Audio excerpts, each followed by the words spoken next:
Trigonometry में बहुत frequently sign 45, cos 45, tan 45 वगैरह ये सब वैल्यूज़ जो हैं इनको हम बहुत बहुत फ्रीक्वेंटली यूज़ करते हैं। अब जैसे साइन 45 है, साइन 45 की वैल्यू होती है 1/√2। अब ये कैसी भी ट्रायंगल हो, राइट एंगल ट्रायंगल, उसमें साइन 45 डिग्री की वैल्यू हमेशा 1/√2 होगी। अब हम इसी को प्रूव करते हैं और फाइंड आउट करते हैं कि इन सब की वैल्यूज़ 45 डिग्री एंगल पे क्या होगी।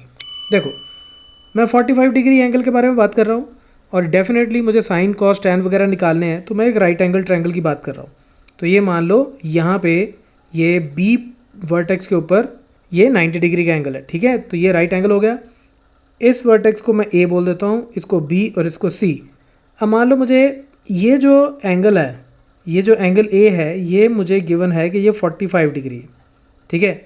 अब एक ट्रायंगल में एक एंगल 90 डिग्री हो गया, एक एंगल 45 डिग्री, तो डेफिनेटली जो तीसरा एंगल बचा है वो भी 45 डिग्री होगा, क्योंकि एक ट्रायंगल के तीनों एंगल्स का सम 180 डिग्रीज होता है। तो अगर ये 90 और ये 45 है तो ये भी 45 डिग्री हो जाएगा। ओके, अब अगर एक ट्रायंगल के दो एंगल्स बराबर हों तो वो आइसोसेलेस ट्रायंगल हो जाती है। तो यानी कि ये साइड और ये साइड ये आपस में बराबर हो जाएगी, ये आइसोसेलेस ट्रायंगल हो जाएगी। और मान लो कि इसकी लेंथ ए बी की लेंथ अगर x है तो बी सी जो है इसकी लेंथ भी कितनी हो जाएगी, x, राइट। तो मैं इसी को पहले यहाँ पे लिखता हूँ, let triangle A B C is a right angled triangle with right angle at B. तो बी के ऊपर मैंने राइट एंगल ले लिया, ठीक है। और दूसरा and angle A is equal to 45 degree, और एंगल ए जो है 45 डिग्री हो गया। This implies angle B is equal to 90 degrees and angle A is equal to 45 degrees. This implies angle C कितना आ जाएगा, 45 degrees. This implies triangle A B C is an isosceles triangle, ठीक है। ये isosceles triangle हो गई। This implies A B is equal to B C. तो ये जो दोनों लाइंस हैं ये आपस में बराबर हो जाएंगी और उसको हम ज्यूम कर लेते हैं कि दोनों x के बराबर है, ठीक है। इसकी भी लेंथ x है और इसकी भी लेंथ x है, ठीक है। अब हमें निकालना है साइन 45, ठीक है, यानी कि साइन a। साइन a का मतलब क्या है, साइन 45 डिग्री, ठीक है। जब मैं साइन a बोलता हूँ ना तो मतलब मैं इस वर्टेक्स के ऊपर जो एंगल बना है मैं उसकी रेशो, साइन वाली रेशो जो है उसको फाइंड आउट करना चाहता हूँ। और अब साइन का मतलब किन दो साइड्स की रेशो, अगर आपको याद हो तो हमने किया था पंडित बद्री प्रसाद हर हर बोले। तो परपेंडिकुलर ओवर हाइपोटेन्यूज ये क्या होता है, ये साइन होता है, ठीक है। अब देखो इसमें कंफ्यूज नहीं होना कि ये साइन होता है, इसका क्या मतलब। देखो ये एक रेशो है, मैंने आपको एक ट्यूटोरियल में बहुत डिटेल में समझाया था जिसका लिंक मैं टॉप राइट कॉर्नर में दे रहा हूँ। मैं फिर भी यहाँ बताता हूँ, ये जस्ट एक रेशो है।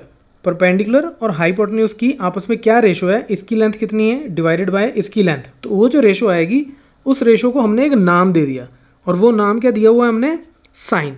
कि इस एंगल के बारे में बात हो रही है तो इसके सामने वाली साइड परपेंडिकुलर हो गई, इसके साथ वाली साइड बेस और ये हाइपोटेन्यूज, ठीक है। तो परपेंडिकुलर ओवर हाइपोटेन्यूज ये जो रेशो है इसको हम साइन का नाम देते हैं, और जिस एंगल के लिए हम बात करते हैं उसके लिए हम आइडेंटिफाई कर लेते हैं कि परपेंडिकुलर कौन सा है और उसको फिर हाइपोटेन्यूज से डिवाइड कर देते हैं। अब जैसे मैं साइन 45 की बात कर रहा हूँ तो यानी कि साइन 45 डिग्री ये जो एंगल है, यानी कि मैं साइन ए की बात कर रहा हूँ, इस एंगल की बात कर रहा हूँ, तो इसका मतलब ये हो जाएगा बी सी डिवाइडेड बाय ए सी, ठीक है। Perpendicular over hypotenuse, perpendicular over hypotenuse. अब बी सी तो मुझे पता है कि मैंने एक्स लिया हुआ है, ठीक है, बी सी तो एक्स है, लेकिन ए सी मुझे नहीं पता। तो ए सी को भी मैं एक्स की टर्म में निकाल लेता हूँ। कैसे, ये राइट एंगल ट्रायंगल है, तो राइट एंगल ट्रायंगल में मुझे पता है कि ए सी स्क्वायर यानी कि हाइपोटेन्यूज का square B C square plus A B square हो जाएगा बिकॉज ऑफ पाइथागोरस थ्योरम, ठीक है। तो यहाँ से ए सी स्क्वायर मेरा कितना आ जाएगा, बी सी एक्स है, एक्स स्क्वायर, ए बी भी एक्स है तो एक्स स्क्वायर यानी कि 2 टाइम्स एक्स स्क्वायर, इतना हो गया।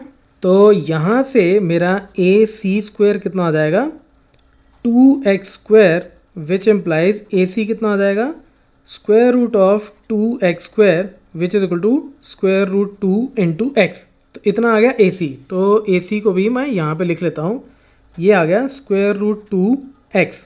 अब साइन ए कितना है, साइन ए का मतलब साइन 45 डिग्री, क्योंकि ये एंगल 45 डिग्री का है, वो हमें पता है परपेंडिकुलर ओवर हाइपोटेन्यूज, जैसे हमने यहाँ पे लिखा था बी सी ओवर ए सी। तो बी सी कितना है, बी सी है मेरे पास x डिवाइडेड बाय ए सी कितना है स्क्वायर रूट 2 इंटू एक्स, तो x के साथ x कट गया तो 1 बाय स्क्वायर रूट 2, तो ये हो गई साइन 45 डिग्री की वैल्यू। अब इम्पॉर्टेंट बात जो मैं आपको फिर से बताने जा रहा हूँ कि साइन 45 डिग्री की वैल्यू 1 बाय स्क्वायर रूट 2 का मतलब क्या है।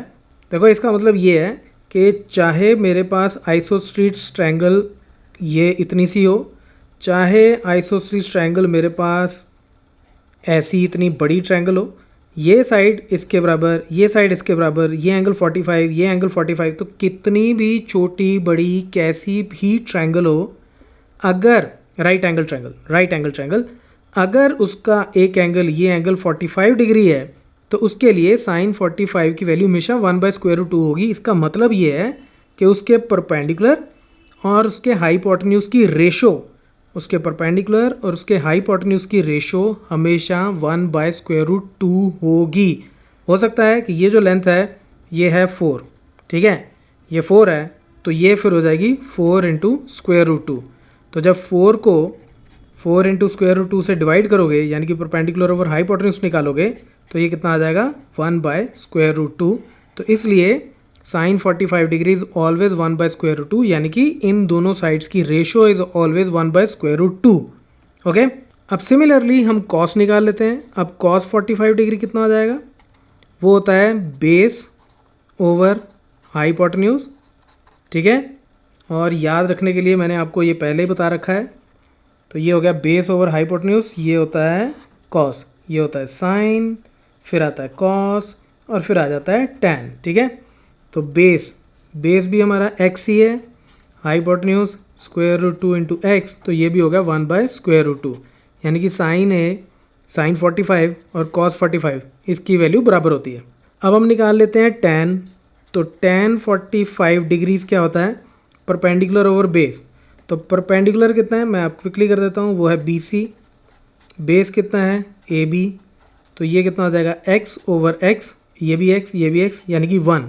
दूसरी तरफ मैं आपको ये भी बताता हूँ, कई बार बताया है कि tan की वैल्यू क्या होती है साइन ओवर कॉस, यानी कि tan 45 डिग्री जो है वो होगा sine 45 degree divided by cos 45 degree. Sine 45 degree 1 by square root 2, उसको डिवाइड करेंगे 1 बाय स्क्वायर रूट 2 से, तो कितना आएगा 1। चाहे ऐसे निकाल लो चाहे ऐसे निकाल लो, वैल्यू सेम ही आएगी। ये tan और साइन कॉस का आपस में रिलेशनशिप होता है, ओके।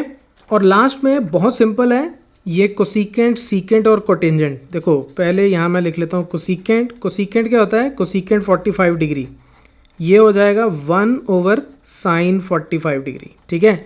ये कोसिकेंट साइन का इन्वर्स होता है, सीकेंट कॉस का इन्वर्स होता है, कॉट टेंजेंट का इन्वर्स होता है। ये कैसे याद रखने हैं इसके लिए भी एक ट्यूटोरियल में मैंने आपको इसको मेमोराइज करने का एक मेथड बताया, आप उसको देख सकते हो। तो 1 over sine 45, sine 45 degree 1 by square root 2, तो ये कितना हो गया स्क्वायर रूट 2।